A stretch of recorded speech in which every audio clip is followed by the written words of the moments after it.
Bien, bonsoir à toutes et à tous pour cette séance des mardis de l'École des Chartes. Donc c'est l'un, comme vous le savez, de nos cycles de conférences qui est plus particulièrement consacré, celui-là, à l'actualité éditoriale des chartistes. Et donc c'est la raison pour laquelle nous accueillons ce soir donc une consoeur, Marie Palewska, de la promotion 98, accompagnée de son discutant, comme le veut la tradition des conférences des mardis de l'École des Chartes, qui est donc Daniel Compère, donc enseignant-chercheur spécialiste, on va le voir, de littérature populaire. Donc merci tous les deux de venir nous présenter ce soir donc la toute nouvelle édition des 45 d'Alexandre Dumas. Donc effectivement une lecture qu'on ne saurait que recommander pour les prochaines vacances de printemps, d'été, voilà. Donc je suis vraiment très, très heureuse de vous accueillir tous les deux. Donc Marie, vous êtes donc une ancienne de cette maison, archiviste paléographe, professeure agrégée de lettres classiques. Vous avez fait votre thèse d'école des chartes sur une thématique littéraire, puisque vous êtes intéressée donc au journal des voyages, donc 1877-1915. Vous avez comme thème de prédilection le roman d'aventure, la littérature populaire. Vous avez soutenu d'ailleurs une thèse de doctorat sur cette thématique à l'université de la Sorbonne Nouvelle. Vous êtes également une spécialiste, je crois qu'on peut le dire, d'Alexandre Dumas. Et donc nous sommes évidemment ravis de vous accueillir ce soir. Votre parcours, je pense aussi illustre donc alors évidemment un des parcours possibles à l'issue de cette maison, qui est le choix de la littérature qui est enseignée, je dirais, à divers titres évidemment dans cette maison, de l'édition critique, alors sur peut-être un texte qu'on attendrait a priori peut-être un peu moins à l'École des Chartes, encore que, puisque je me suis souvenue en préparant l'introduction de cette conférence que vous marchiez, si je puis dire, dans les traces illustres de Charles Samaran, qui fut lui-même donc éditeur d'Alexandre Dumas pour Les Trois Mousquetaires, il me semble d'abord, et puis ensuite pour 20 ans après, dont il a donné, je crois, une première édition en 1962 dans la collection des classiques Garnier. Donc voilà, un illustre prédécesseur pour cette tradition d'édition critique, effectivement, du roman historique, du roman populaire, dont Daniel Compère, vous êtes également l'un des grands spécialistes, et je suis ravie également de vous accueillir à l'École des Chartes. Vous avez, vous aussi, consacré un certain nombre de travaux à Alexandre Dumas, et d'une manière plus générale, vous êtes donc un spécialiste reconnu de littérature populaire. Avait publié un dictionnaire du roman populaire francophone en 2007, donc à Nouveau Monde chez Nouveau Monde Éditions, et une étude, Les romans populaires, parue aux presses de la Sorbonne Nouvelle en 2011. Bien, donc nous sommes ravis de vous accueillir tous les deux ce soir. Évidemment, dans une maison comme celle de l'École des Chartes, nous sommes très en attente de savoir dans quelle mesure la version que nous donne Alexandre Dumas de cette tranche chronologique de l'histoire de France se révèle ou non conforme à la réalité historique.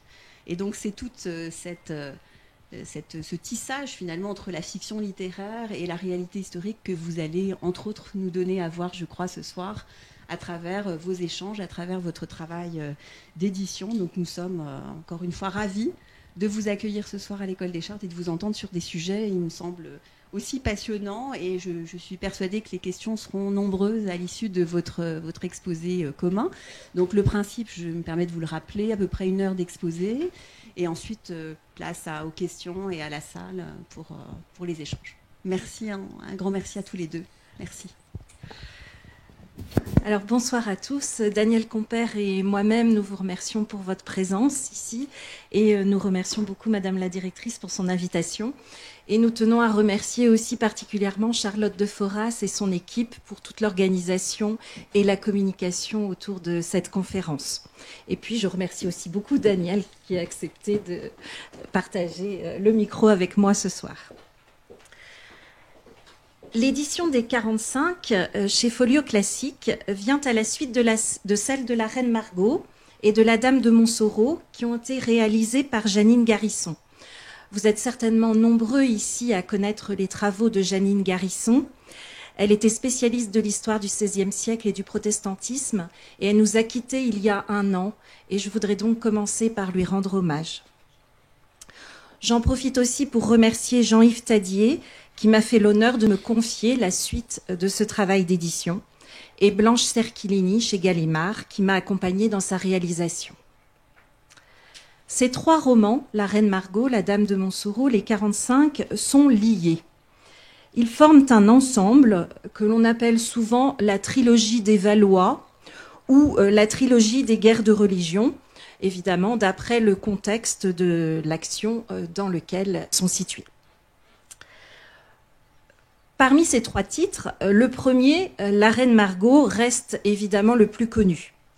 Il bénéficie toujours aujourd'hui de nombreuses rééditions, d'adaptations, par exemple cinématographiques, et on peut penser particulièrement à ce film de Patrice Chéreau en 1994. Le roman paraît initialement en feuilleton dans le journal La Presse du 25 décembre 1844 au 5 avril 1845. Puis il est publié par Garnier Frères en 6 volumes en 1845. Donc je vous rappelle en 2 mots le contenu de La Reine Margot. Le roman s'ouvre sur les festivités du mariage du protestant Henri de Navarre avec la catholique Marguerite de Valois, qui est la sœur du roi Charles IX. Et ce mariage, malheureusement, est le prélude à la Saint-Barthélemy, le 24 août 1572. Le roman se termine avec la mort de Charles IX, moins de 2 ans plus tard. L'intrigue met à l'honneur celle qu'on appelle la Reine Margot, c'est-à-dire Marguerite de Valois, et on la voit dans ce roman qui cherche à protéger son mari, Henri de Navarre, qui évidemment est menacé de mort à la cour des Valois. On la voit aussi qui entretient une liaison avec un gentilhomme protestant nommé La Mole. Et ce La Mole va être victime des intrigues de François d'Alençon, qui est le plus jeune frère du roi Charles IX. Il finit par être accusé de la mort du roi et décapité avec son ami Coconas. Le deuxième volet de la trilogie, La Dame de Montsoreau, bénéficie lui aussi d'un certain renom.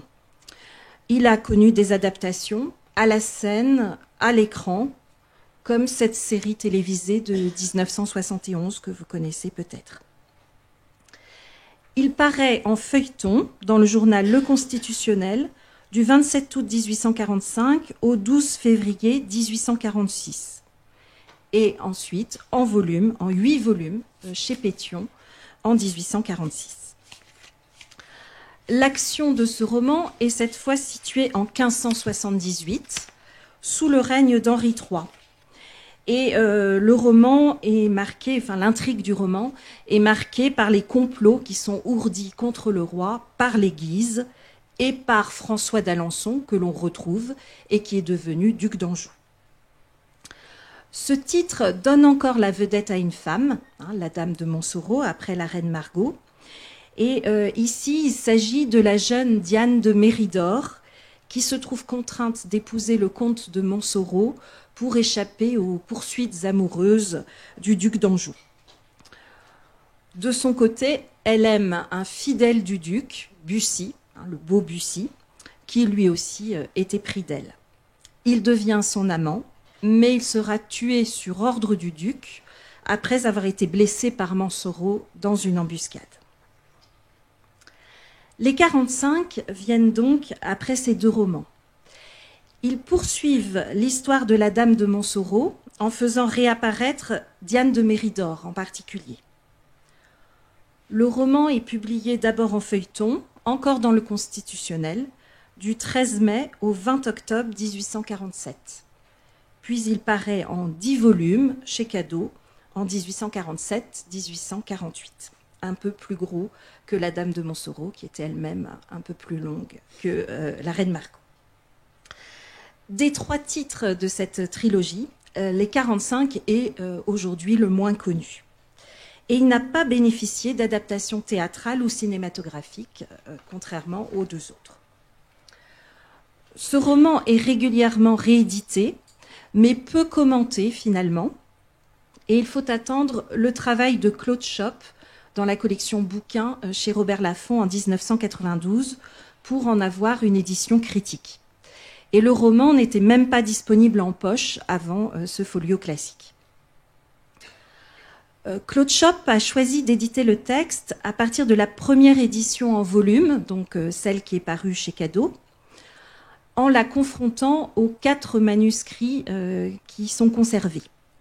Mais ces manuscrits, hormis quelques pages, ne nous donnent que le début du roman, ce qui correspond à moins d'un tiers du contenu total. De mon côté, j'ai choisi le texte paru dans le Constitutionnel. C'est-à-dire, c'est le premier état complet du texte dont nous puissions disposer, finalement. Et cette version présente l'avantage d'une version qui va corriger certaines erreurs du manuscrit. Et d'autre part, elle ne va pas subir des déperditions qui sont intervenues par la suite. Et j'ai pu aussi, grâce au travail de Claude Chope, confronter ce texte à celui qu'il avait établi. Le titre des 45 renvoie à un groupe de personnes, cette fois, une garde, qui est constituée de 45 gentilshommes, qui étaient presque tous gascons, et qui avaient été chargés de protéger le roi Henri III à partir de 1585. Donc le roman, qui a ce titre-là, s'ouvre sur l'arrivée des 45 à Paris. Mais avant de nous plonger dans cette intrigue, nous allons le replacer dans la vie et l'œuvre d'Alexandre Dumas. Et je laisse la parole à Daniel Compère pour cela.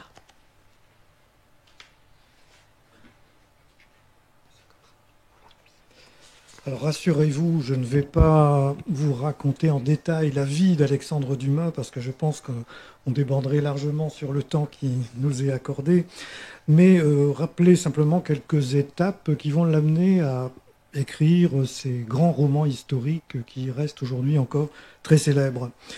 Donc Dumas est né en 1802. Il débute dans sa carrière littéraire par le théâtre, des pièces légères, des vaudevilles, mais aussitôt, dans les années 1825-1826, il commence aussi à écrire des nouvelles.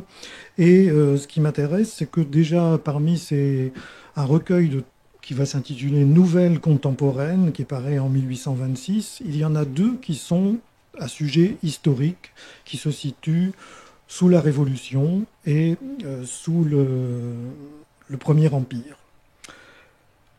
Des nouvelles qui, bien sûr, ne supportent pas bien la comparaison avec les grands romans que Dumas écrira par la suite. Et d'ailleurs, ce premier volume de Nouvelles contemporaines n'aura pas un très grand succès. Apparemment, 6 exemplaires ont été vendus à l'époque, ce qui n'est pas un best-seller. La célébrité de Dumas, elle va venir par le théâtre, et elle va venir en particulier avec une pièce qui l'intitule, et ça nous rapproche des sujets que nous abordons aujourd'hui, Henri III et sa cour. Dumas va emprunter ici un sujet à l'histoire de France, conformément aux grandes discussions qui ont lieu à l'époque sur le drame romantique.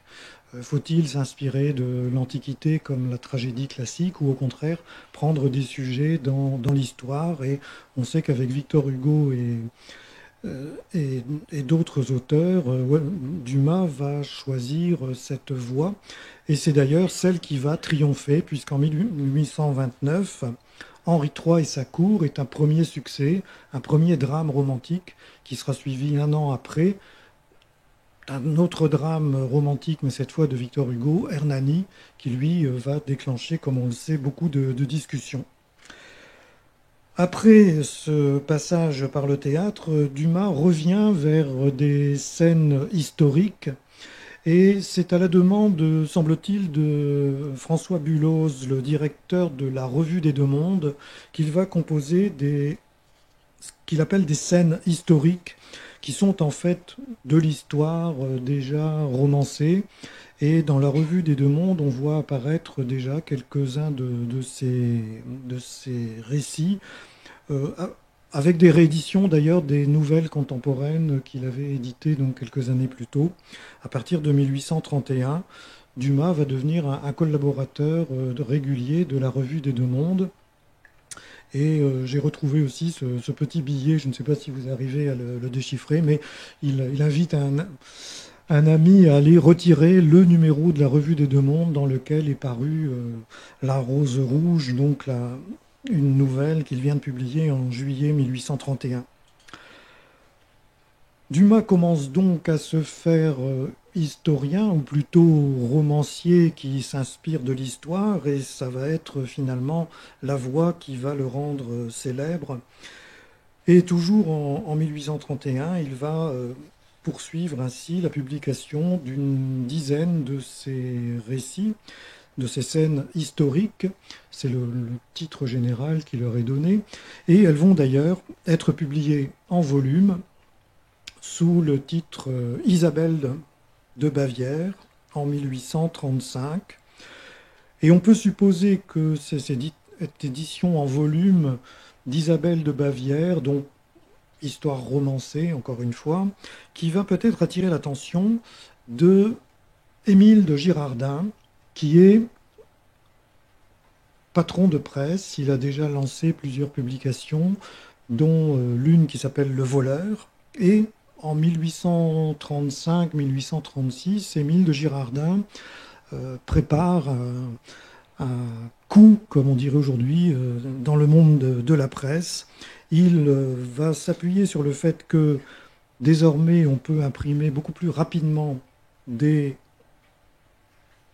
journaux, des quotidiens, et donc les vendre à un prix beaucoup moins élevé que les quotidiens qui existaient jusqu'alors, pour lancer un nouveau titre qui va s'appeler tout simplement La Presse. Émile de Girardin prépare ce projet avec un collaborateur qui s'appelle Armand Dutac, et voilà qu'ils vont se fâcher. Alors on se fâche beaucoup dans ces histoires, vous allez le voir. Il y a des brouilles plus ou moins graves d'ailleurs, qui aboutissent parfois à des duels. Mais là, simplement, Dutac va abandonner Girardin et vouloir lancer son journal de son côté. Un journal auquel il va donner un autre titre, Le Siècle. Donc La Presse et Le Siècle vont paraître tous les deux pour la première fois, en même temps, le même jour, le 1er juillet 1836. Et c'est le début d'une presse qu'on peut qualifier de populaire, dans la mesure où elle s'adresse à un public assez large et où les abonnements sont proposés à des prix beaucoup moins élevés que les revues ou journaux qui existaient jusque-là. Et ce qui va nous intéresser, c'est que Girardin, Émile de Girardin, contacte très rapidement Alexandre Dumas pour lui demander s'il ne pourrait pas tenir une petite chronique historique dans ce nouveau journal qu'est La Presse. Et donc très vite, dès le 17 juillet 1836, on voit arriver en bas de la page, donc dans cette partie du journal qui est réservée habituellement à des chroniques, qui s'appelle le feuilleton, donc chronique dramatique lorsqu'on rencontre des pièces de théâtre, chronique littéraire, les nouveautés, chronique artistique éventuellement. On peut occuper cet espace.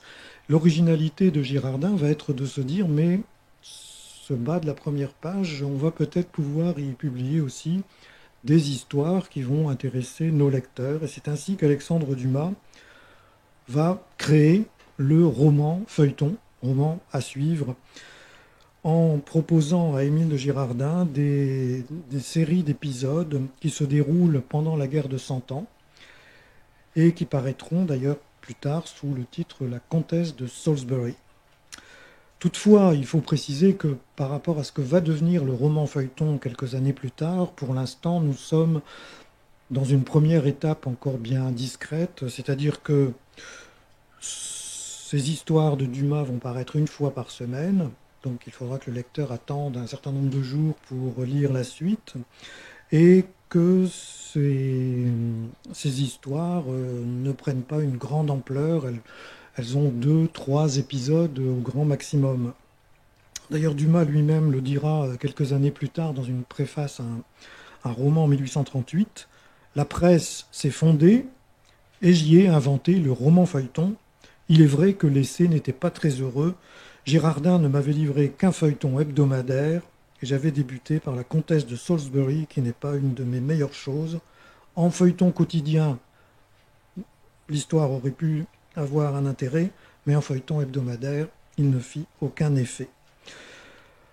Mais la presse va poursuivre cette pratique de publication de scènes historiques dans l'espace du feuilleton, du bas de la première page. Et du côté du siècle, Dutac se dit aussi, il faut que j'en fasse autant. Il va donc contacter différents écrivains, Paul de Musset, le frère d'Alfred, Paul Fouché, qui est apparenté à Victor Hugo. Et c'est là qu'on va voir apparaître le 30 septembre 1836 une histoire avec la mention « La suite au prochain numéro », qui est une formule qui va devenir bientôt quasiment le synonyme de roman feuilleton. Mais pour l'instant, nous ne sommes qu'à 3, 4 épisodes. Nous sommes encore très loin des grands romans feuilletons qui vont arriver quelques années plus tard. 1838, Dumas se brouille avec Girardin et il va proposer aux concurrents Dutac de publier des histoires chez lui, d'autres scènes historiques. Et finalement, c'est dans Le Siècle, en 1838, que Dumas va faire paraître un premier roman pendant une certaine durée, 2 mois, mai-juin 1838. Et Le Siècle, on le sait, à cette époque, va gagner des abonnés supplémentaires. Il va bientôt doubler le nombre des abonnés et puis le multiplier par 2, ce qui montre bien un certain succès que remportent ces histoires à suivre et qui vont fidéliser les lecteurs. Et puis c'est encore dans Le Siècle, mais en 1841 cette fois, que va paraître Le Chevalier d'Harmental, premier long roman feuilleton historique, puisque c'est pendant quasiment 6 mois qu'il va paraître en bas de la première page du Siècle d'Armand Dutac. Et ce sera la porte ouverte à ce qu'on pourrait appeler l'âge d'or du roman feuilleton, puisque là nous sommes en 1841. L'année suivante, 1842, Eugène Sue va publier Les Mystères de Paris dans le Journal des débats, sur une période de plus d'1 an. Paul Féval, Les Mystères de Londres dans le Courrier français, pendant presque 1 an aussi, 1843-1844. Eugène Sue va arriver dans Le Constitutionnel avec Le Juif errant, 1844-1845. Et puis Dumas dans Le Siècle avec Les Trois Mousquetaires, de mars à juillet 1844. Et Le Comte de Monte Cristo dans le Journal des débats également. Alors il y a une caricature amusante qui est un petit peu postérieure, mais qui est intéressante parce qu'on voit bien Dumas qui ferraille pour s'imposer dans la presse, qui est prêt à passer d'un journal à l'autre éventuellement. Il est ici représenté par André Gille, un caricaturiste célèbre à l'époque, qui le représente en mousquetaire. Le mousquetaire va devenir quasiment l'emblème de Dumas. Et il faut préciser qu'au XIXe siècle, les caricaturistes sont importants dans le monde de la presse, puisque je dirais qu'ils sont quasiment aussi présents que les humoristes dans les émissions de radio ou de télévision aujourd'hui. Ils apportent un contrepoint et parfois une part d'information aussi. Alors ceci m'amène à évoquer un projet qui est sous-jacent sans doute à l'œuvre d'Alexandre Dumas et que l'on a parfois tendance à oublier derrière ces grands romans comme Les Trois Mousquetaires ou Le Comte de Monte Cristo. Dumas va préciser, au détour d'un chapitre, dans un roman peut-être un peu moins connu, Les Compagnons de Jéhu, qui paraît en 1856, il va ouvrir une parenthèse à propos de Napoléon, qui apparaît de manière furtive dans son roman, pour dire peut-être, pour ceux qui lisent chacun de nos livres isolément, s'étonne-t-il que nous nous appuyons parfois sur certains détails qui leur semblent peu étendus pour le livre dans lequel ils se trouvent. C'est que nous ne faisons pas un livre isolé. Comme nous l'avons déjà dit, nous remplissons, ou plutôt nous essayons de remplir un cadre immense. Balzac a fait une grande œuvre à 100 faces intitulée La Comédie humaine. Notre œuvre à nous, commencé en même temps que la sienne, peut s'intituler « Le drame de la France ». Et là, Dumas donc annonce en quelque sorte, presque en catimini, mais pour lui, je pense que ça avait une importance de le placer dans ce roman-là, à ce moment-là. Il annonce qu'il va ainsi avoir un but général d'essayer de raconter l'histoire de France sous une forme dramatique. Le drame de la France, ce sera le projet qu'Alexandre Dumas va développer dans ce roman, Les Compagnons de Jéhu. Et effectivement, lorsque l'on regarde l'ensemble de l'œuvre de Dumas, on se rend compte qu'il se concentre sur des périodes clés de l'histoire de France. Par exemple, le Moyen-Âge est assez peu représenté, à part Le Bâtard de Mauléon, mais des ensembles romanesques beaucoup plus importants vont s'attarder sur des périodes charnières de l'histoire de France. Nous allons en reparler, les guerres de religion et la fin de la chevalerie, avec le cycle des Valois, la Reine Margot, la Dame de Montsoreau, les 45. Un peu plus tard, au XVIIe siècle, le déclin de la noblesse et l'ascension d'un absolutisme royal, avec Louis XIII, Louis XIV. Ce sera bien sûr les Trois Mousquetaires et ses suites, 20 ans après, le Vicomte de Bragelonne. Un autre ensemble autour de la Révolution et de la chute de la monarchie, Joseph Balsamou, Le Collier de la Reine, mais aussi des romans qui ne sont pas nécessairement une suite, comme Le Chevalier de Maison Rouge. Il y aura l'épopée de Napoléon, avec les Blancs et les Bleus, Hector de Saint-Hermine, et puis une période beaucoup plus proche de l'écriture, des romans, la Restauration, avec Le Comte de Monte Cristo, Les Mohicans de Paris.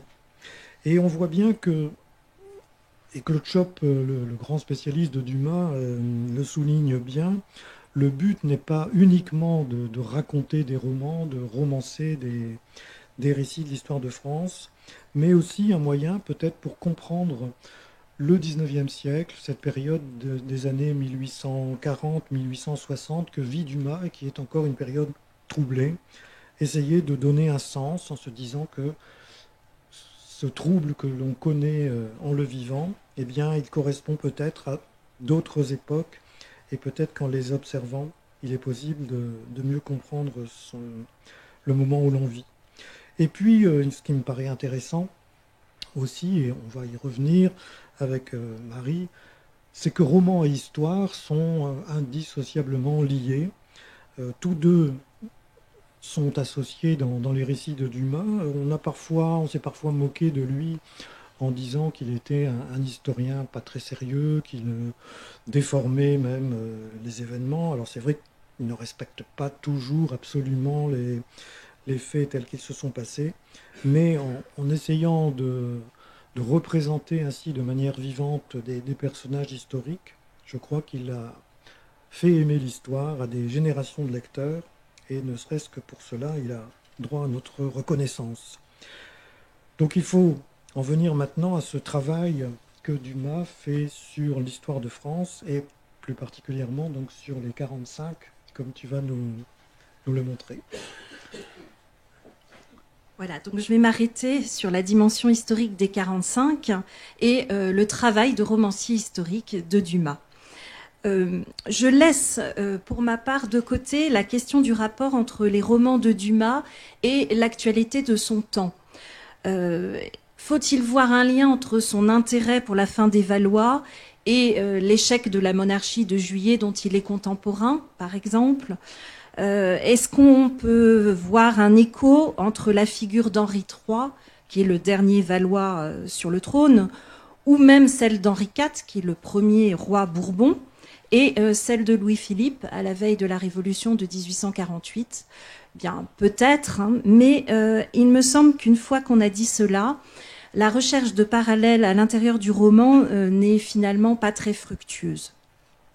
Et je me dis que ce n'est pas tant pour enquêter sur l'histoire du XIXe siècle qu'aujourd'hui on ouvre et on apprécie un tel roman de Dumas.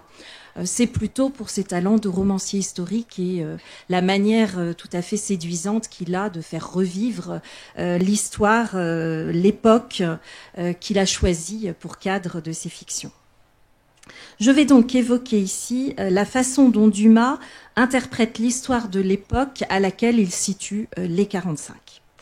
Les illustrations que je vous présente sont tirées d'éditions du XIXe siècle qui ont été reprises par Levasseur autour de 1907 dans une grande collection des œuvres de Dumas illustrées. Le roman Les 45 s'ouvre sur une date précise avec cette phrase. Le 26 octobre de l'an 1585, les barrières de la porte Saint-Antoine se trouvaient encore, contre toutes les habitudes, fermées à 10h30 du matin. Nous voici donc en 1585. Cette année 1585, historiquement, cela correspond à une période qui est particulièrement difficile dans le règne d'Henri III, à un moment où la France est toujours déchirée par les guerres de religion.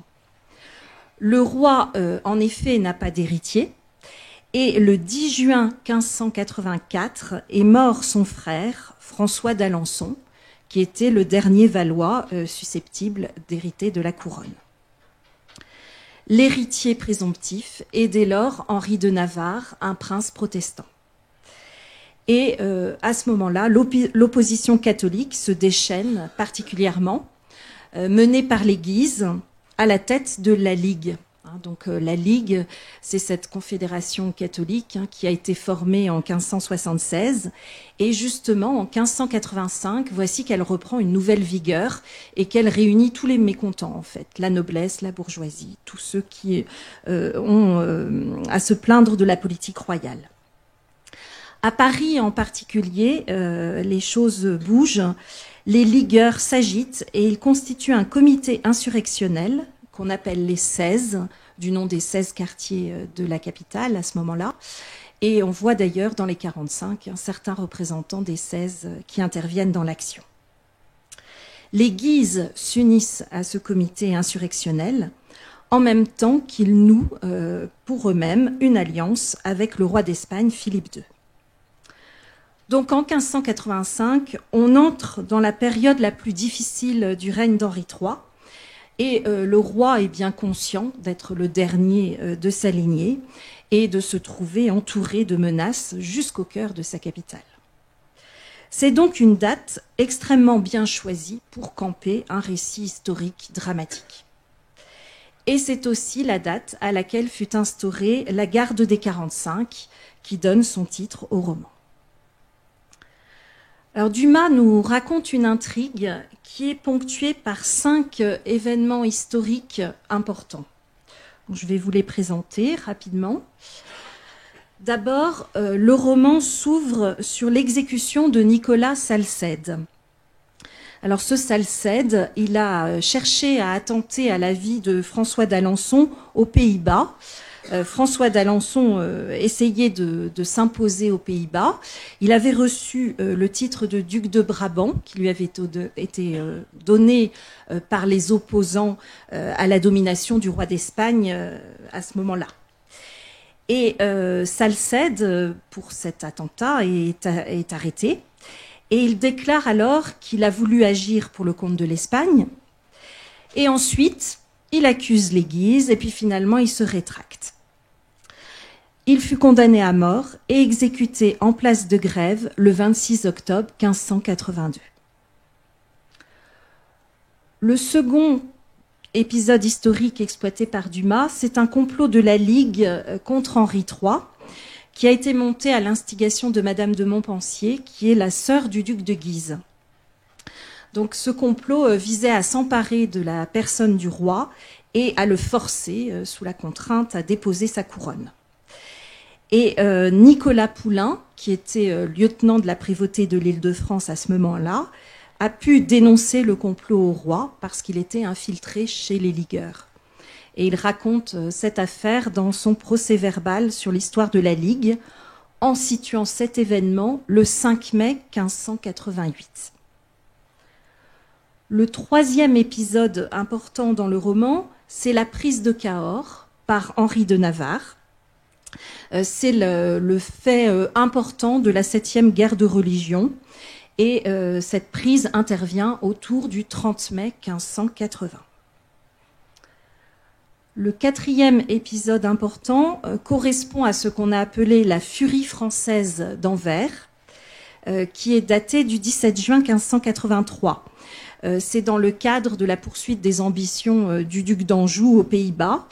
Et à ce moment-là, il tente de s'emparer par force d'Anvers et son expédition militaire se solde par un désastre important. Et enfin, le roman s'achève sur la mort du duc d'Anjou, mort qui est datée historiquement du 10 juin 1584, et le prince meurt de la tuberculose. Donc vous voyez que Dumas s'appuie successivement dans ce roman sur des événements qui ont lieu respectivement le 26 octobre 1582, le 5 mai 1588, le 30 mai 1580, le 17 janvier 1583 et le 10 juin 1584, sans même respecter l'ordre chronologique. Et il fait débuter son intrigue romanesque le 26 octobre 1585, donc 3 ans après, jour pour jour, l'exécution de Salcède, pour s'achever un dimanche 10 juin, mais très habilement, sans préciser l'année, évidemment, faisant écho au 10 juin 1584 à la mort du duc d'Anjou.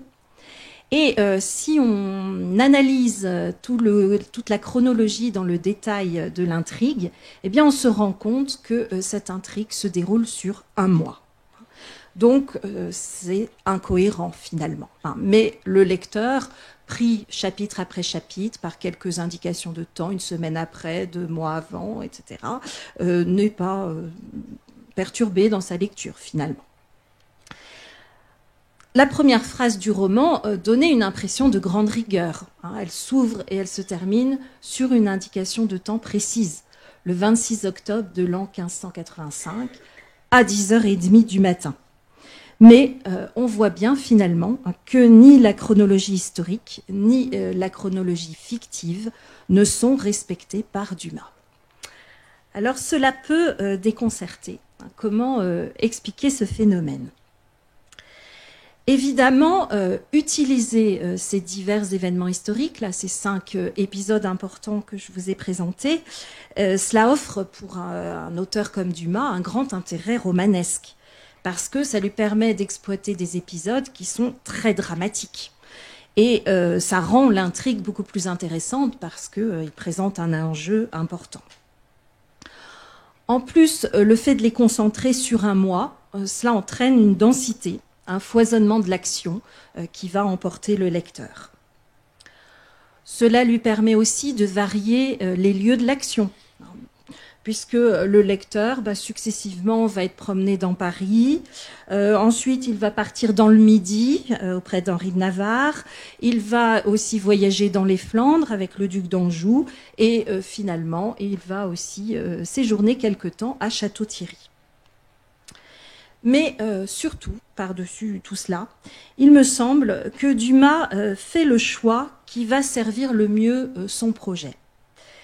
Et ce projet, c'est d'abord de dénouer habilement le fil d'une intrigue romanesque qu'il a commencé avec la reine Margot, et ensuite livrer une interprétation tout à fait réfléchie de l'histoire de cette période.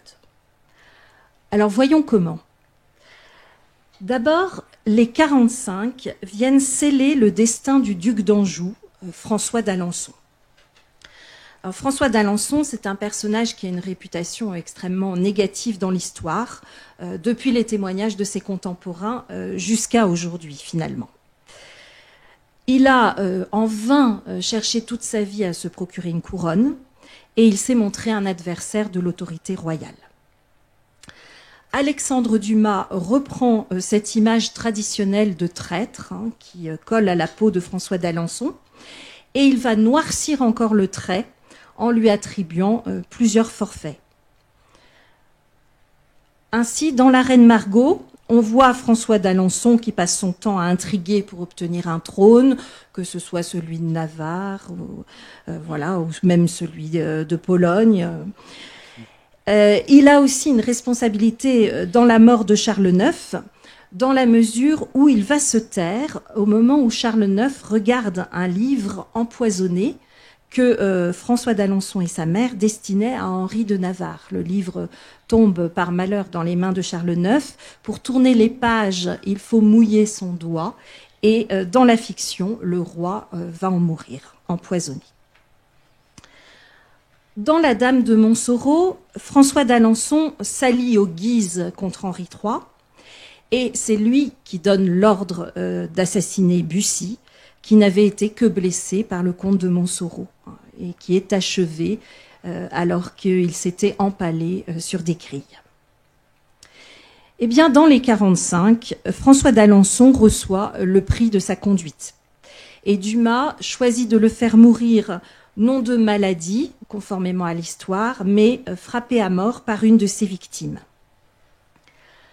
La reine Margot s'achevait sur la mort de La Mole et de Coconas, à la suite finalement de ses intrigues. Celle de la Dame de Montsoreau se termine avec la mort de Bussy, qu'il a ordonné lui-même. Eh bien, les 45 se terminent sur sa mort à lui. Et on voit sur cette illustration Catherine de Médicis, là au premier plan, qui n'est pas ratée. Alors, dans les 45, elle n'a pas un grand rôle, contrairement à la reine Margot, par exemple, mais ce rôle est notable, et en particulier à ce moment-là où elle est au chevet de François d'Alençon agonisant, où on la voit finalement qui entérine la fatalité, qui a fait disparaître ses fils l'un après l'autre. Et depuis la reine Margot, elle a essayé de lutter contre cette fatalité sans y parvenir. Dans les toutes premières pages de la reine Margot, au moment du mariage d'Henri de Navarre avec Marguerite de Valois, Dumas campe l'un après l'autre ce qu'on appelle les trois Henri. Il y a le futur Henri III, qui est alors duc d'Anjou, et à ce moment-là, il est plein de la gloire de ses victoires à Jarnac et Moncontour contre les protestants. Henri de Navarre, évidemment, à l'honneur pour son mariage, lui aussi est admiré pour sa bravoure qu'il a manifestée à Arnay-le-Duc. Et enfin, Dumas évoque Henri de Guise, que le texte dit doué de majesté naturelle, et qui a déjà une grande renommée, que les catholiques reconnaissent comme chef de leur parti. Et ces trois Henri, au début de la reine Margot, sont présentés successivement à un moment où leur destin pourrait apparaître plein de promesses. Eh bien, dans les 45, le voile est levé sur ce destin. Et c'est ce que montre la combinaison des événements historiques que fait Dumas. Henri III, lui, atteint le moment le plus critique de son règne. Je vous en ai parlé tout à l'heure, autour de la date de 1585. Il est en butte à des attaques sur tous les fronts, ce que montre très bien le déroulement de l'intrigue des 45. Il est victime des complots des Guises, il est défait à Cahors, il perd la flotte qu'il a envoyée dans les Flandres au secours de son frère, dans le roman du moins, si ce n'est dans l'histoire. Et à la fin, il est confronté à la mort de François d'Alençon, ce qui signe la fin de la dynastie des Valois sur le trône de France. Et la concentration de tous ces événements historiques retenus par Dumas vient renforcer l'intensité des périls qui entourent le roi Henri III à ce moment-là. Ces événements, c'est un peu comme les 5 actes d'une tragédie qui va emporter le roi. Dumas nous présente de ce roi un portrait qui reflète bien les ambiguïtés de la figure historique d'Henri III. Dans La Dame de Montsoreau, c'était plus caricatural. On le voyait volontiers plus léger, occupé à des passe-temps puérils, comme le jeu de bilboquet que vous pouvez voir sur l'illustration à gauche, ou quand on le voit rendant des soins à ses petits chiens, ce que vous avez sur l'illustration de droite, où il est en train de caresser des petits chiens sur ses genoux, tout en se faisant coiffer, raser, pomponner par ses courtisans. Eh bien, dans les 45, l'heure n'est plus à ces futilités. L'heure n'est plus non plus aux penchants efféminés et homosexuels du roi, ces penchants qui ont été colportés par sa légende noire qui s'est construite à partir des pamphlets de la Ligue. Alexandre Dumas y faisait quelques allusions dans le début de la trilogie. Mais dans les 45, on voit Henri III désormais en proie à une grande mélancolie. Il est très affecté physiquement et moralement, très angoissé, très peiné surtout par la mort de ses amis dans le duel des Mignons qui s'est déroulé à la fin de La Dame de Montsoreau. Donc on le voit bien, à la fois majestueux et chancelant, et il apparaît tout à fait comme une figure tragique, en étant l'un de ces rois marqués par la fatalité pour qu'une race s'éteigne en eux et avec eux. Ce sont des citations du roman des 45. Donc, parallèlement à ce sort, à ce déclin d'Henri III, les 45 vient résoudre le mystère Henri de Navarre. Donc, ce mystère nous avait été exposé dans La Reine Margot, où on voyait le roi de Navarre qui apparaissait un peu comme une énigme, avec deux côtés, l'un profond et l'un superficiel, et on ne sait pas encore de quel côté est la vérité. Dans les 45, Dumas s'amuse à reprendre tous les traits de ce qui deviendra la légende du bon roi Henri. Donc on peut observer à travers l'intrigue toute la bonhomie d'Henri de Navarre. Évidemment, un sort est fait à sa réputation de vert galant, sur laquelle on insiste quelque peu. On a même une allusion à son panache blanc. Mais surtout, ce roman dévoile la véritable personnalité du roi de Navarre, selon Dumas. Et en particulier, on le voit doué d'une grande finesse politique et se montrer aussi un diplomate plein de grandeur dans une entrevue avec un ambassadeur d'Espagne, ce que vous avez sur l'illustration à gauche. Donc finesse politique, noblesse politique aussi, et homme de guerre par ailleurs, déterminé et valeureux au moment de la prise de Cahors, ce que vous avez sur l'image de droite. Et cette prise de Cahors est amplifiée et magnifiée par Dumas dans le roman, bien plus que ce qui s'est passé dans la réalité. Donc vous voyez, finesse politique, habileté diplomatique, courage à la guerre. On assiste bien au cœur du roman à la révélation de la stature royale de celui qui sera le successeur d'Henri III. Enfin, le roman met en lumière l'ascension du duc Henri de Guise. Sa figure est sous-jacente dans toute l'intrigue et on ressent très bien la menace insidieuse qu'il représente. Ses intérêts sont d'abord servis par sa sœur, la duchesse de Montpensier, et ensuite on le voit agir en personne. Dans l'attentat de Salcède contre François d'Alençon, Dumas choisit de valider l'hypothèse de la responsabilité des Guises parce que ça lui permet de bien servir sa démonstration.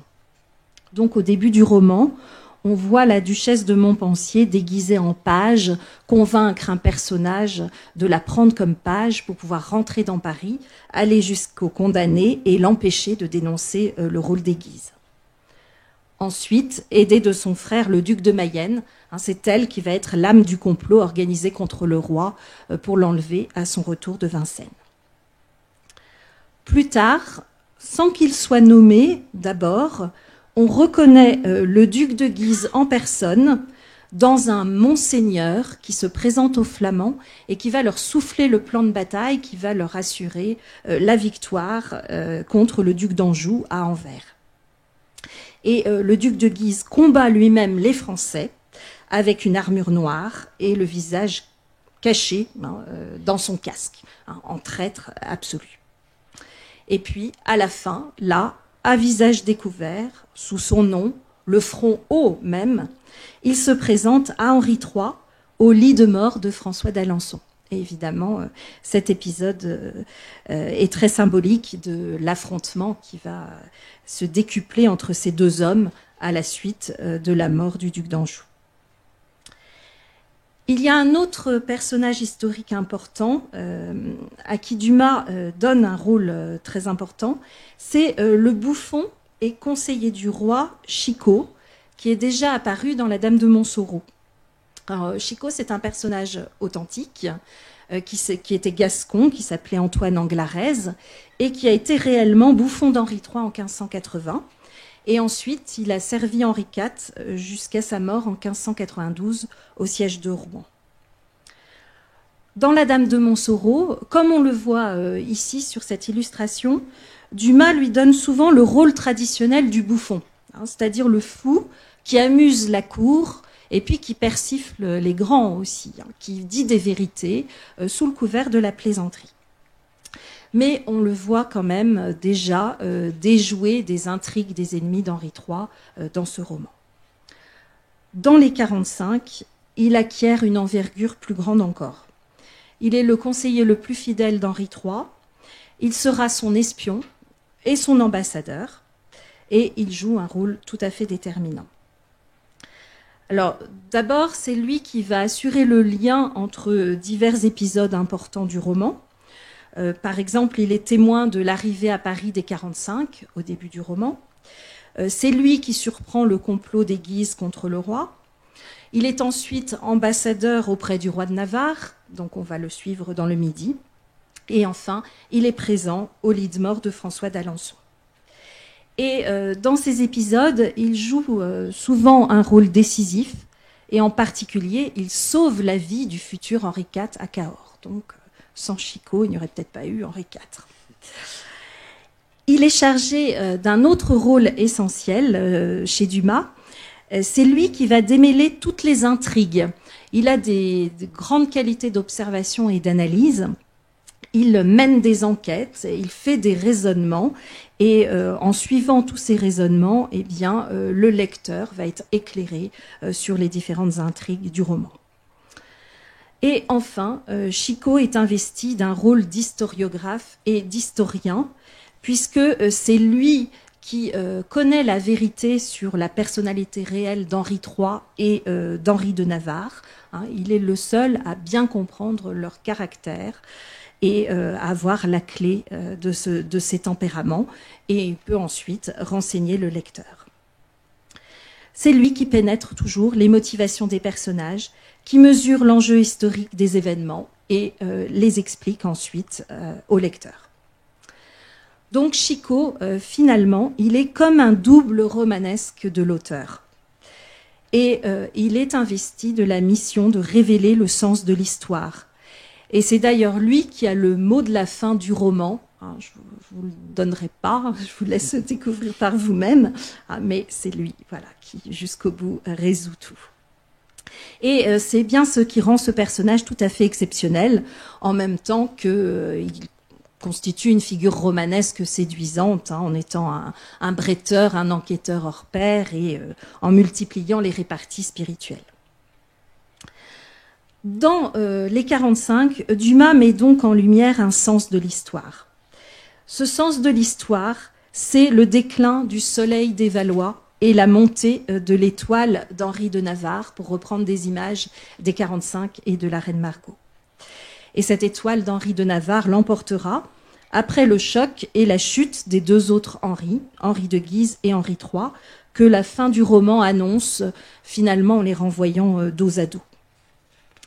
Alors certes, Dumas bouscule quelque peu la lettre de l'histoire avec ses choix chronologiques.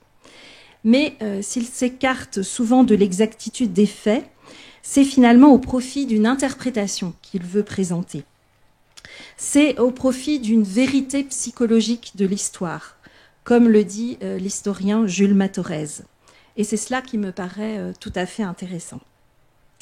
Il me semble qu'on ne peut vraiment pas dire, comme je l'ai lu dans une critique récente, que Dumas finalement ne fasse que prendre dans l'histoire un peu de ceci, un peu de cela, pour bâcler une intrigue pleine d'anachronismes auxquels on ne comprend rien, et se débarrasser d'un roman qui ne l'aurait pas intéressé le moins du monde. Le romancier, en réalité, exploite une documentation sérieuse qui est puisée à des sources du temps que j'ai signalées en note dans l'édition. Il s'inspire en particulier du journal de Pierre de l'Étoile, qui était un magistrat parisien qui a laissé des mémoires très intéressantes sur cette époque. Et d'autre part, Dumas propose une combinaison soignée des événements historiques, et cela me paraît le résultat d'une démonstration voulue, tout à fait cohérente et pertinente.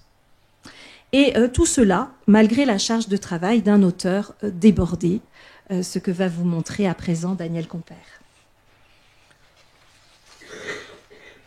Oui, Dumas est un romancier qui travaille beaucoup. On pourrait presque dire que c'est un gourmand, un boulimique. Et il y a cette caricature de Cham qui est parue dans un journal qui s'appelle le Charivari en 1858, où on le voit en cuisinier, mais mijotant des romans, peut-être plusieurs romans en même temps, dans un grand récipient. Et celui d'ailleurs qu'il est en train de goûter pour voir s'il est prêt à entrer dans un roman, peut-être, me fait un petit peu penser à Chico, je ne sais pas, c'est à vérifier. Alors revenons à la fin de l'année 1844, donc 2 ans avant la publication de ce roman, pour voir un peu comment Dumas travaille et se retrouve parfois dans des situations inextricables. Donc fin 1844, c'est le moment où Dumas finit de publier le Comte de Monte Cristo dans le journal des débats. Et il est à nouveau contacté par Émile de Girardin, donc celui qui l'avait déjà contacté pour la presse il y a une dizaine d'années. Et cette fois, Émile de Girardin constate que son journal, la presse, commence à connaître quelques difficultés. Il est temps de faire quelque chose pour relancer le nombre des abonnés. Et Émile de Girardin a la mauvaise idée de demander un roman à Balzac. Alors Balzac lui propose un roman qui s'appelle Les Paysans. Et les paysans ennuient les abonnés comme ça n'est pas possible. Girardin aurait reçu plus de 700 lettres d'abonnés menaçant de ne pas renouveler leur abonnement s'ils continuaient à faire paraître ce roman ennuyeux. Le pauvre Girardin se tourne à nouveau vers Dumas. Ils se sont un peu réconciliés au bout d'une dizaine d'années. Et il lui demande de le sauver, de sauver son journal et de lui apporter quelque chose qui va relancer les abonnements de la presse. Et donc Dumas va abandonner le Comte de Monte Cristo qui paraissait dans le journal des débats. Il va le retarder de quelques semaines pour proposer à Émile de Girardin un nouveau roman. Ce roman, ça va être précisément La Reine Margot, donc le premier du cycle des Valois qui nous intéresse ce soir.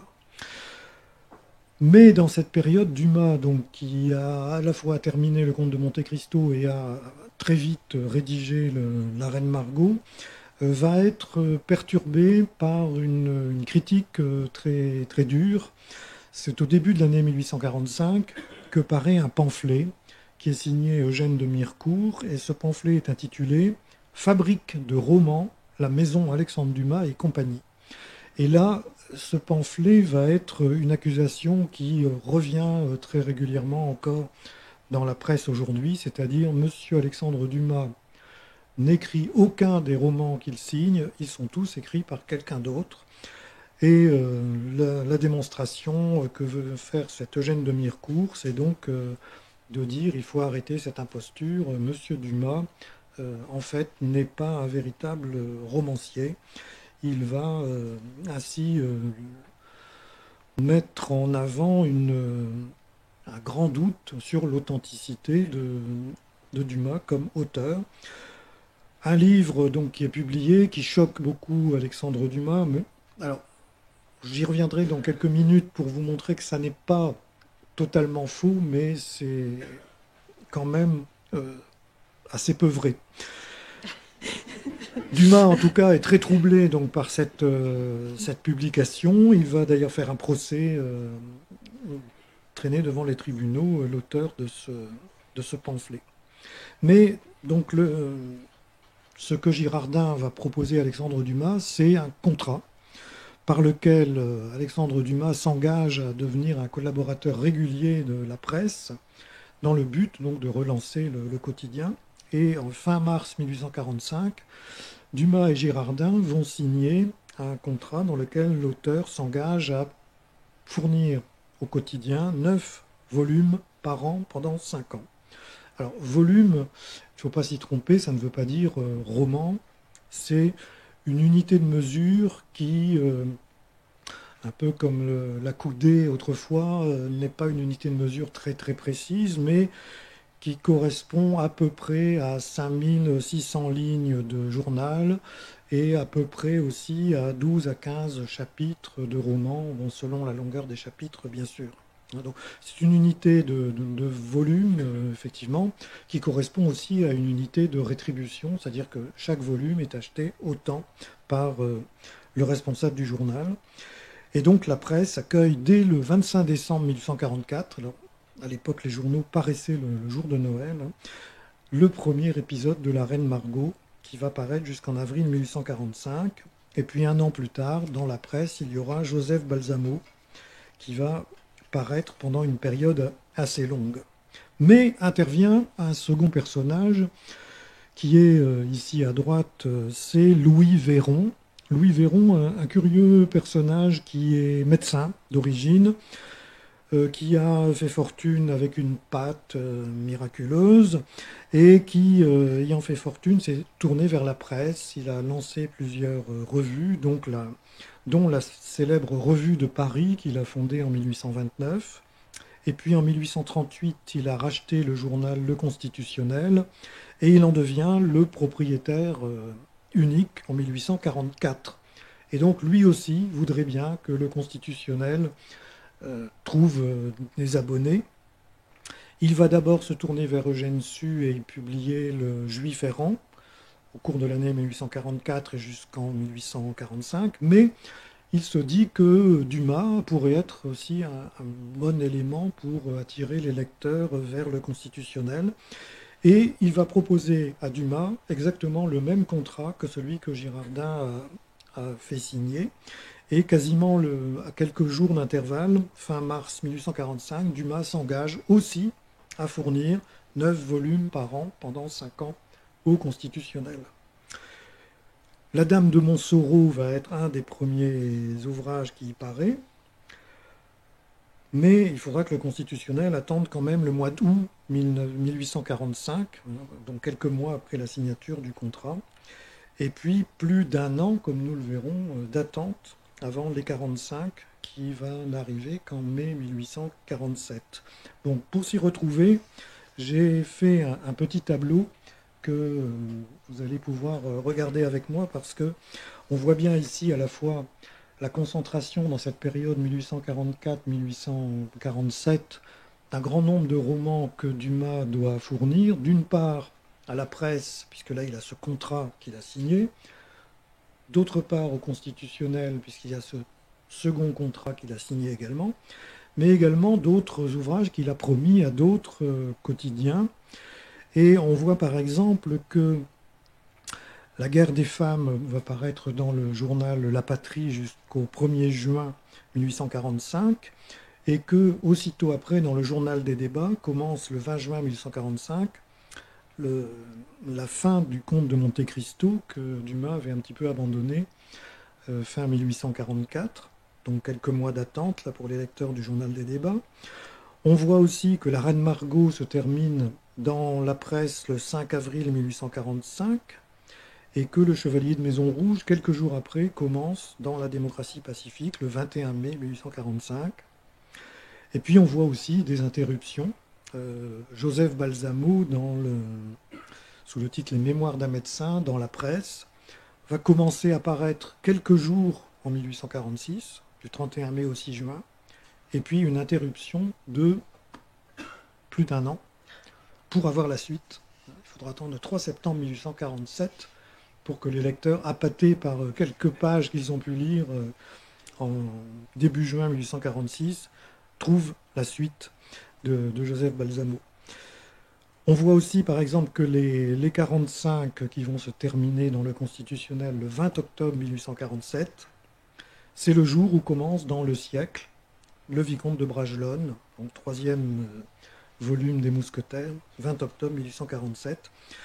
Bon, sans parler aussi d'autres romans comme 20 ans après qui prend place au début de l'année 1845, ou bien d'une petite énigme encore non résolue par les spécialistes de Dumas, c'est le bâtard de Mauléon, qui serait paru dans le commerce en 1846, mais avec peut-être une parution avant ou après dans un quotidien de Madrid qui s'appelle El Espagnol. Bon, là, j'avoue qu'il y aurait une petite recherche à faire pour les spécialistes de Dumas, essayer de retrouver les dates précises de la publication de ce roman. Donc c'est donc au constitutionnel que Dumas va proposer les 45 et pour représenter un petit peu cette écriture de Dumas, maintenant, un exemple d'un manuscrit, ici c'est un passage du Comte de Monte Cristo. Mais Véron va donc devoir attendre quasiment 1 an après la signature du contrat pour que Dumas lui apporte les premières pages de ce roman, les 45, au mois de mai 1847. Et Véron va s'impatienter. Il va réclamer à Dumas, lui envoyer des rappels, lui envoyer des sommations par huissier. Et même, il y aura jusqu'à une comparution devant le tribunal civil de la Seine, hein, tellement Véron veut absolument que Dumas honore son contrat. Et c'est donc, on le sait, là, on a le miracle d'une date sur un manuscrit, le 29 mars 1847 seulement, que Dumas va établir le plan de ce roman avec son collaborateur Auguste Maquet, dont je vais vous parler dans quelques minutes. Il commence l'écriture du roman à deux et la publication du roman commence quelques semaines plus tard, le 13 mai 1847. Alors on peut supposer avec Claude Schopp que Dumas a d'abord écrit un volume, donc cette quantité que j'évoquais tout à l'heure, peut-être même un deuxième, avant que Véron ne commence à publier dans le Constitutionnel. C'était une précaution des directeurs de journaux qui ne voulaient pas rester, comme ça leur arrivait souvent, sans matière à publier. Et donc, sachant qu'il y avait déjà 2 volumes écrits, ça leur laissait le temps d'attendre la suite, même s'il fallait la réclamer par huissier. C'est une période aussi où Dumas vit sur un train de vie tout à fait exceptionnel, puisque il se fait construire en juin 1847, il s'est fait construire une résidence qu'il appelle le château de Monte Cristo, hein, qui est maintenant près de Saint-Germain-en-Laye, au Pec. Et c'est là qu'il va terminer l'écriture de ce roman, qui paraît dans le Constitutionnel, donc jusqu'au 20 octobre 1847. Et je tiens à le dire publiquement, à féliciter Marie Palewska d'avoir pris le texte du Constitutionnel pour l'éditer dans l'édition Folio, puisque dans nos travaux qu'évoquait tout à l'heure Madame la directrice sur les romans populaires, dans la revue Le Rocambole que nous publions, nous insistons désormais sur l'importance de la première publication d'un roman dans la presse, qui est en fait non pas ce que les spécialistes appellent une pré-originale, mais pour nous, véritablement, la publication originale, c'est-à-dire la première fois que des lecteurs ont pu lire le texte. Et la publication en volume vient souvent quelques mois, si ce n'est quelques années plus tard. Donc, c'était un très bon choix d'avoir pris le Constitutionnel. Alors, quelques mots, mais on pourra y revenir peut-être parce que je vois que le temps passe, sur le travail de Dumas avec des collaborateurs que permettent mieux de découvrir aujourd'hui les manuscrits de Dumas sur lesquels on peut travailler lorsque on peut y avoir accès. Et quelques mots donc sur ce personnage, Auguste Maquet, qui était nommément cité dans le pamphlet que j'évoquais tout à l'heure d'Eugène de Mirecourt, Fabrique de romans, puisque effectivement c'est celui qui travaille avec Alexandre Dumas sur la plupart de ses grands romans. Alors comment cela s'est-il passé? Auguste Maquet est un historien.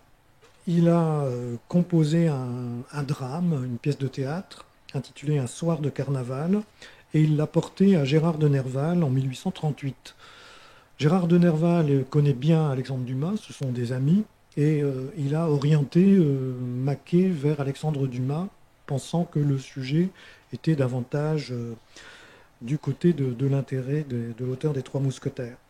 Alors ce drame, Un soir de carnaval, va devenir une nouvelle, puis prendre des dimensions un peu plus importantes d'un véritable roman, changer plusieurs fois de titre, Le bonhomme Buvat, puis Bathilde, puis Richelieu, et finalement, le titre sous lequel il va paraître, c'est Le Chevalier d'Harmental, donc ce roman que j'ai évoqué tout à l'heure, paru dans Le Siècle en 1841, et sous le nom seul d'Alexandre Dumas, bien qu'Auguste Maquet soit, alors on ne sait pas bien comment l'appeler, est-ce qu'il est co-auteur, est-ce qu'il est collaborateur, est-ce qu'il est simplement quelqu'un qui apporte de la documentation?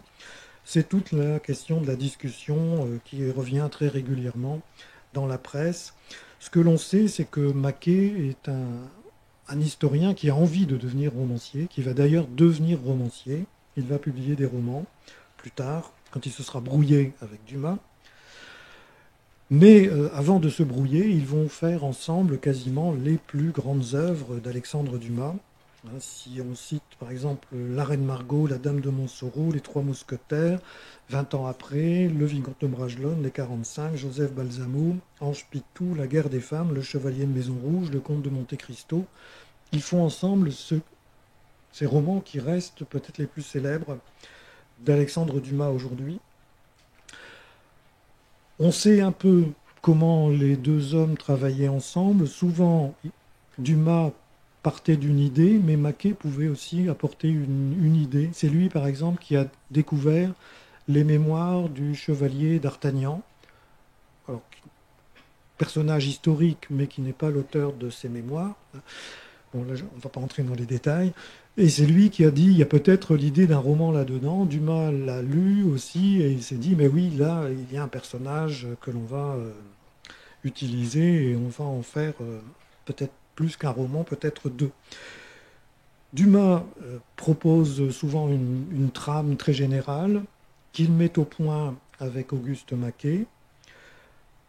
Et Maquet commence à apporter des éléments. Alors il rédige des passages, il peut proposer une description, rappeler un événement historique et faire des recherches là dont il est le spécialiste. Puis il apporte son texte à Alexandre Dumas qui le reprend, le réécrit et parfois changeant assez peu de choses à ce que Maquet a pu déjà rédiger, mais parfois, au contraire, modifiant, ajoutant des dialogues. Dumas, ayant une formation d'homme de théâtre, il a un sens des dialogues qui est souvent assez bien appliqué, même dans ses récits. Il y aura une brouille, il y aura des discussions. Maquet finira par reconnaître que tout ce qu'il a, tous ces romans que je vous ai cités, il les laisse à Alexandre Dumas. Il n'en reconnaît pas la paternité. Et ce qu'il faut préciser aussi, c'est que Maquet n'est pas le seul à collaborer avec Dumas. Quasiment la plupart des romans, Dumas a fait appel à un collaborateur qui a une part plus ou moins importante. On peut citer par exemple le nom de Paul Meurice, qui est un proche de Victor Hugo, qui a collaboré à Ascaniou, Les Deux Dianes. Paul Bocage, qui est un neveu d'un acteur, a écrit Les Mohicans de Paris. Gaspard de Cherville a collaboré au Louvre de Machecoul, etc. Et le gros problème, donc, c'est que certains voudraient retirer à Dumas quasiment la paternité de ses romans, ce qui me paraît tout à fait exagéré. Et même Maquet lui-même a finalement reconnu que les romans de Dumas, même s'il y avait apporté une petite pierre, c'était avant tout des œuvres de Dumas lui-même. Et je voudrais terminer par l'évocation de ce Dumas au travail, puisque Je le disais, il réécrit souvent ce que lui apportent ses collaborateurs. Il passe parfois 10, 12 heures par jour à écrire, et tous les manuscrits, la plupart des manuscrits que l'on a aujourd'hui, des romans, sont bien de l'écriture d'Alexandre Dumas. Il écrit sur des grandes feuilles de papier bleu. On les voit parfois passer dans des salles des ventes, des pages de papier bleu. Il les couvre d'une écriture qui est assez lisible, de grosseur moyenne, presque sans ponctuation, mais aussi sans beaucoup de rature. Il a un premier jet qui est quasiment bon du premier coup. Et il peut ainsi remplir très vite une feuille, deux feuilles, trois feuilles, quatre feuilles, qu'un secrétaire ramasse à mesure qu'elle tombe de son bureau, et on va les porter très vite à l'imprimerie du journal qui attend. Et je terminerai donc par cette évocation encore d'une caricature, mais intéressante. Caricature de Marcelin dans le Petit Journal pour rire en 1856, où on voit Alexandre Dumas écrivant des deux mains avec plusieurs plumes dans chaque main, donc cette activité, plusieurs romans en parallèle.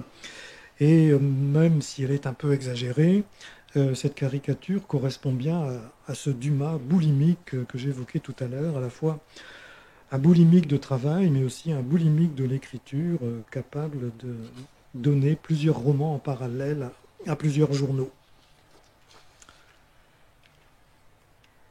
Alors pour terminer, je voudrais m'arrêter sur le fait que les 45 soient moins connus et moins appréciés parfois aujourd'hui que d'autres romans de Dumas.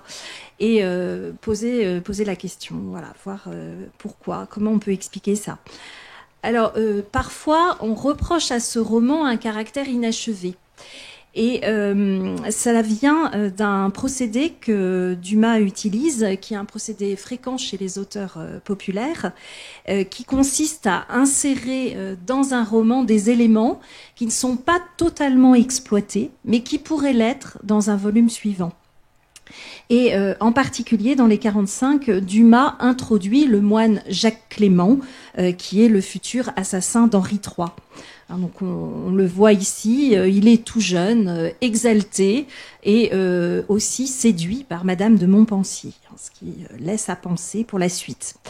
Et dans les 45, il est au cœur d'un épisode qui est plein d'ironie tragique, puisqu'on voit le roi Henri III lui offrir lui-même un couteau en cadeau. Donc, et évidemment, on devine ce que Jacques Clément pourra faire un jour de ce couteau cadeau du roi. D'autre part, Dumas détache aussi du groupe des 45 un personnage, un jeune premier tout à fait séduisant, Ernoton de Carminges, qui est plein de noblesse, qui arrive à Paris tout désireux de servir le roi.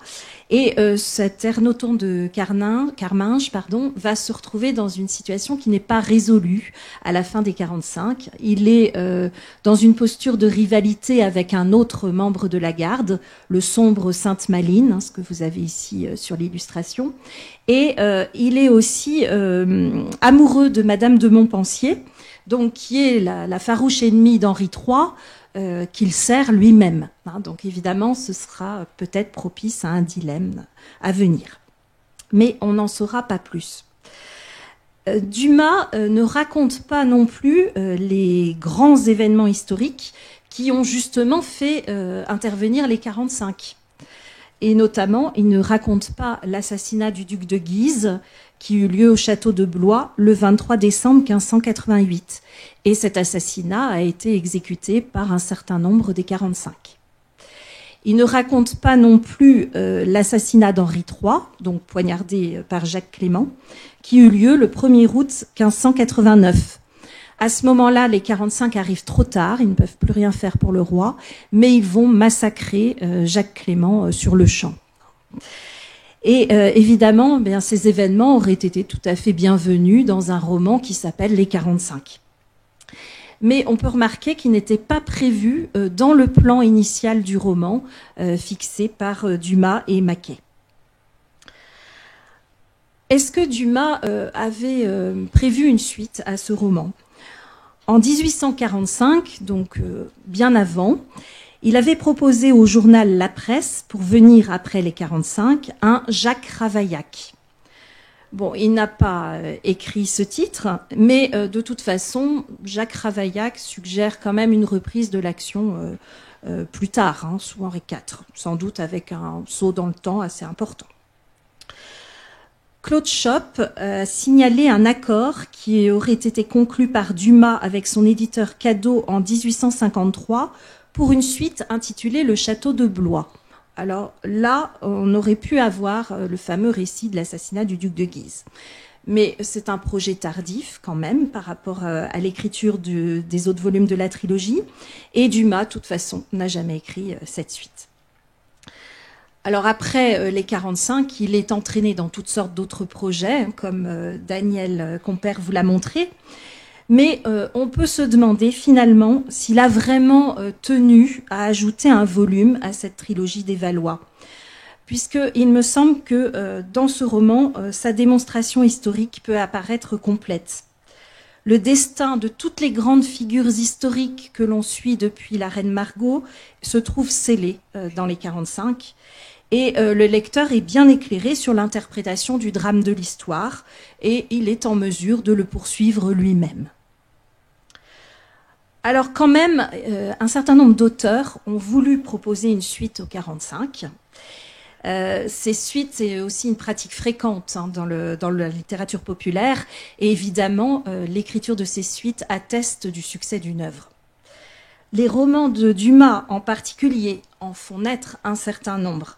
Et Daniel Compère a étudié, par exemple, les suites qui ont été données au Comte de Monte-Cristo et aux Trois Mousquetaires dans les ouvrages qu'il a consacrés à ces deux romans dont vous avez les couvertures à l'écran, tous deux publiés chez Ancrage et encore disponibles, je pense.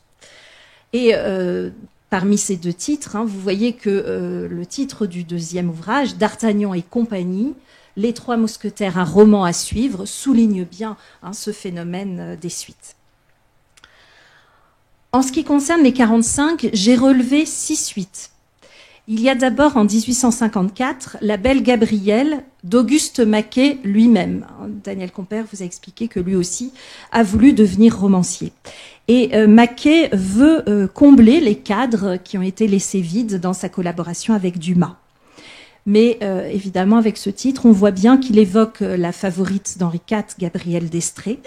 Et l'action de son roman débute au moment des combats d'Henri IV pour conquérir son royaume. Donc, il y a quand même un saut important dans le temps.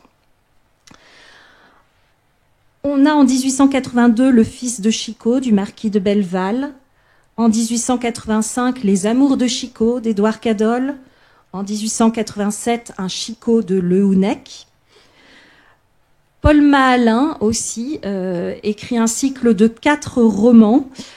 Paul Mahalin a également écrit des suites aux Trois Mousquetaires, un peu un spécialiste des suites de Paul Féval également.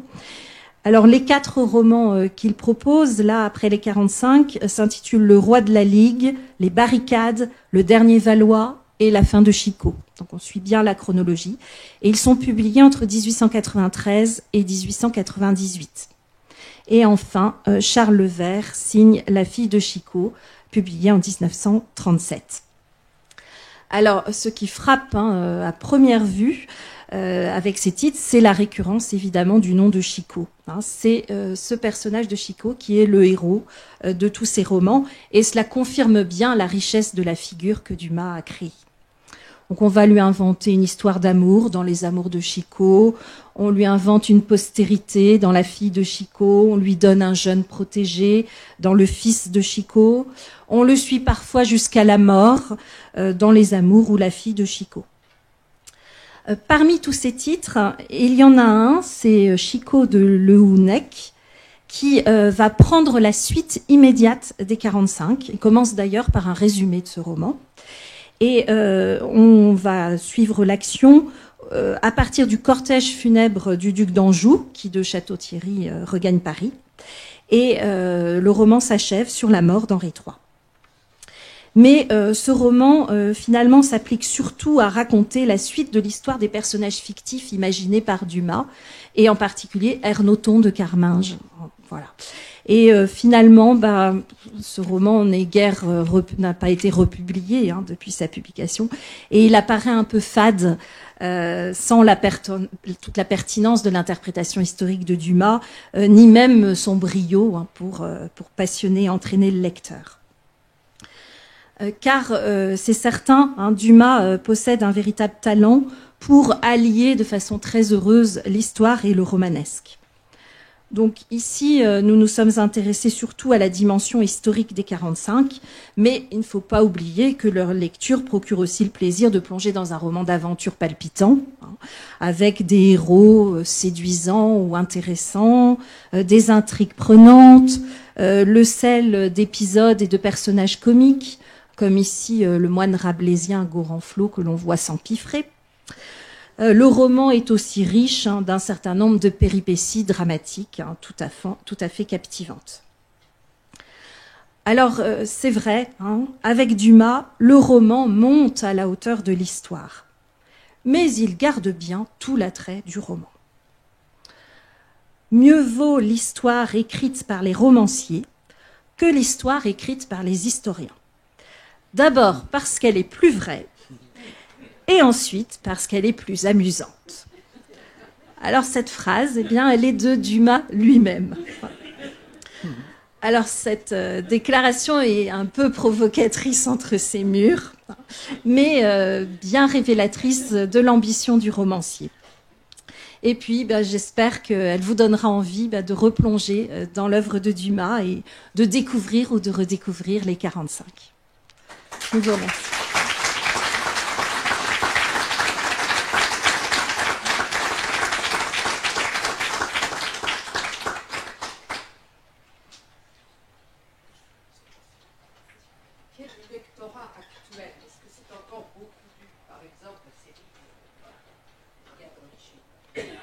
C'est toujours difficile, mais ce qui est un indice intéressant, c'est de voir que les rééditions sont toujours très nombreuses des romans de Dumas. Alors, c'est un petit peu ce que disait Marie Palevska tout à l'heure, un petit peu toujours les mêmes. Oui. C'est vrai que Les Trois Mousquetaires sera plus réédité que 20 ans après. La Reine Margot plus que les 45, mais maintenant les 45 va être un succès de librairie, je n'en doute pas. Il y a certains titres qui disparaissent complètement, d'ailleurs. J'évoquais tout à l'heure Le Bâtard de Mauléon, des titres, La Guerre des femmes, des romans qui sont moins connus. Mais je crois que Dumas garde un lectorat important, pas toujours dans l'œuvre intégrale d'ailleurs. Il faut préciser qu'il y a des textes condensés qui permettent aux lecteurs pressés de ne pas avoir tous les développements historiques et d'aller plus vite vers l'intrigue, mais Dumas garde un lectorat tout à fait important, oui. Et un indice peut-être du succès de Dumas aujourd'hui, c'est la collection que vous avez peut-être vue dans les kiosques. Il y a une collection Altaïa qui reprend en fait l'édition Levasseur des œuvres complètes d'Alexandre Dumas. Donc ce sont des volumes illustrés qui paraissent peut-être tous les 15 jours. En ce moment même, on en est au Vicomte de Bragelonne, je crois. La Reine Margot est annoncée, mais je ne sais pas si la collection va avoir suffisamment de succès pour aller jusqu'au 45. Voilà.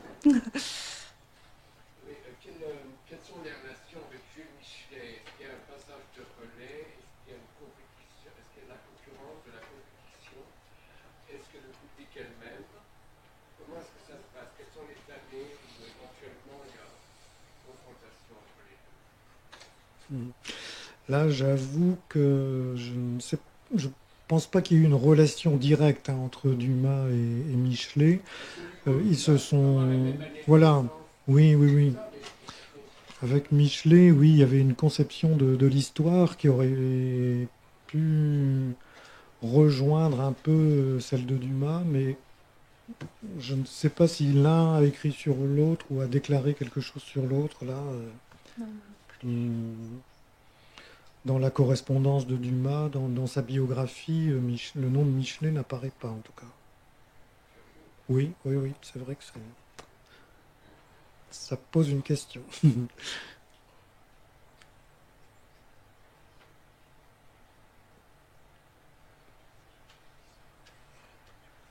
l'époque du roman feuilleton n'a pas duré longtemps, j'ai l'impression. Par exemple, Zola n'a pas été publié en roman feuilleton, pourquoi? Alors, est-ce qu'on peut dire que c'est fini? Oui, Je nuancerai ce que vous dites parce que le roman feuilleton a duré tout au long du 19e siècle.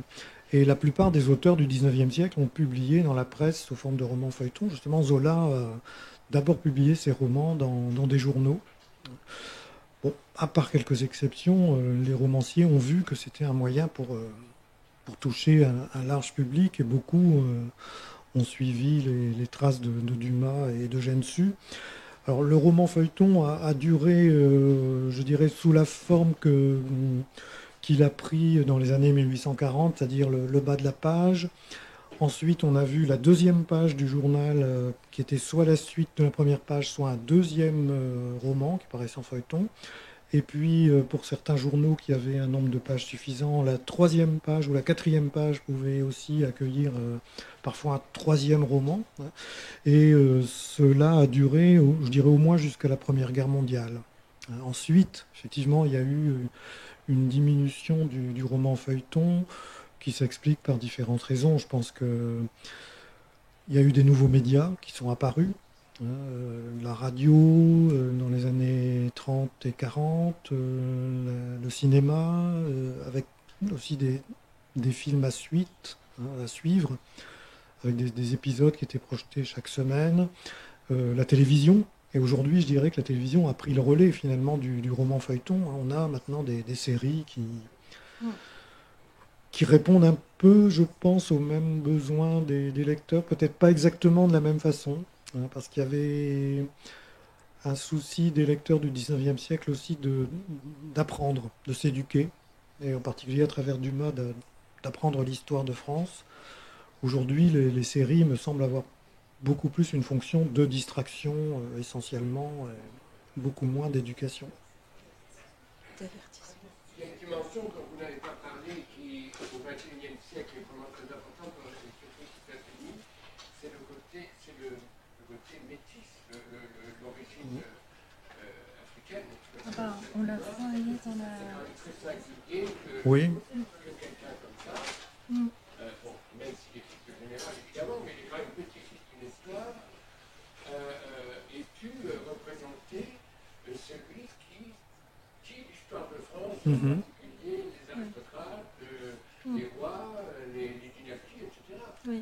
C'est quand même pas si... Oui.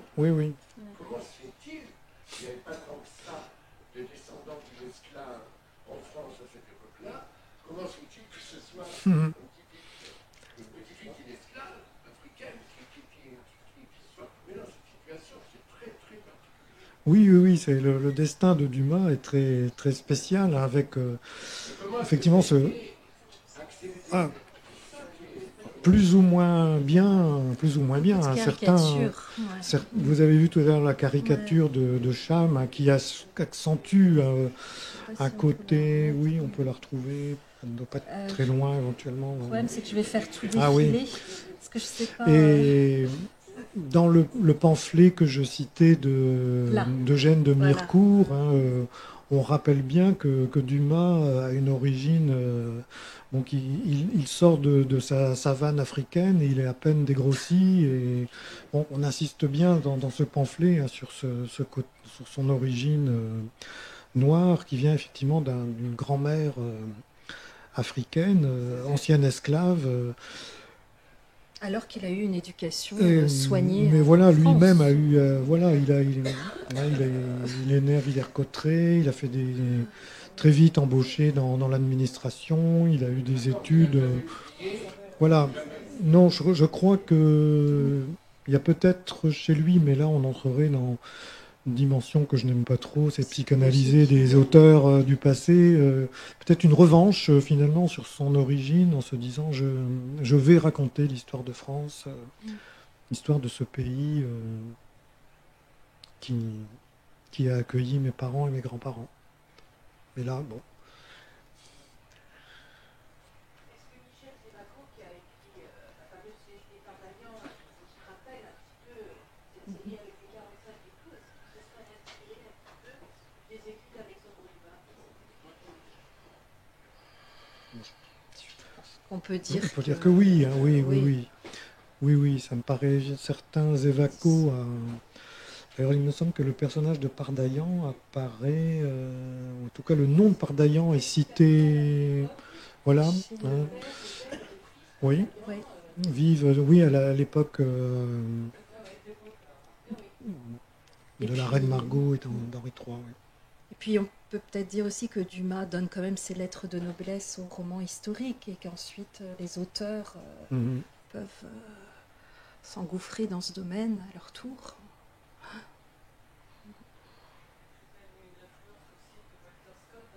Oui, Oui, oui, ouais.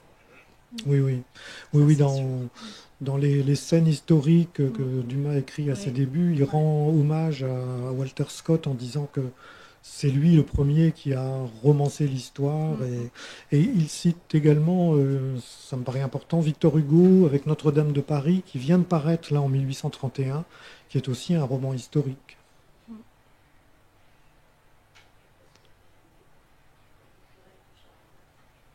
Oui.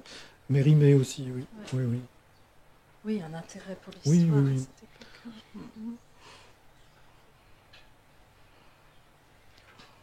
C'est étonnant, c'est un jeune premier héros qui s'appelle Chico.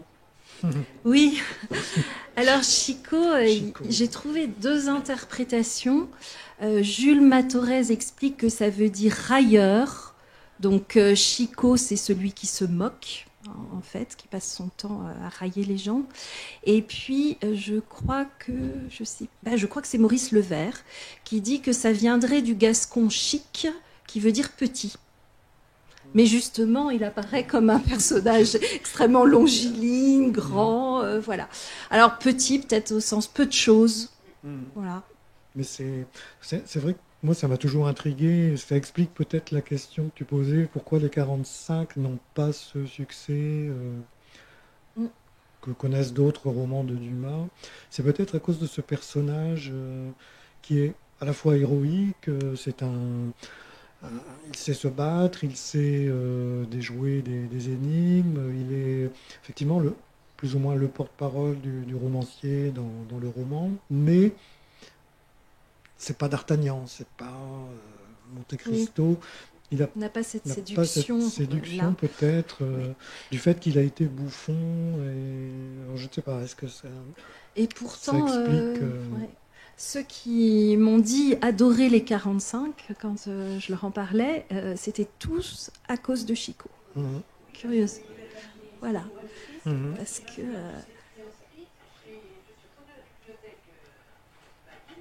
J'ai repris les 45. Et tout au début, on voit bien le rôle de Chico, qui est un personnage ambigu, mais qui est très attachant. Oui. Et le fou, comme on disait, finalement, c'était comme un chansonnier, mais qui mettait le doigt sur La vérité. des choses pas très nettes et tout, et qui les mettait à la vue du monde. Oui, oui, oui. Et puis, Quelqu'un de très intelligent. oui, exactement. Et puis, il est très... Tout à fait, manipulateur pour la bonne cause, mais il est aussi très attachant par le dévouement qu'il a pour Henri III, envers et contre tout, sans illusion sur sa personnalité, voilà. Et puis ensuite, pour son admiration envers Henri de Navarre. Ouais. Ouais.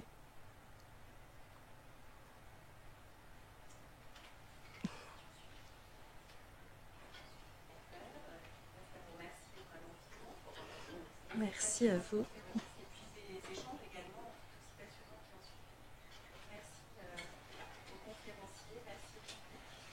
Merci à vous.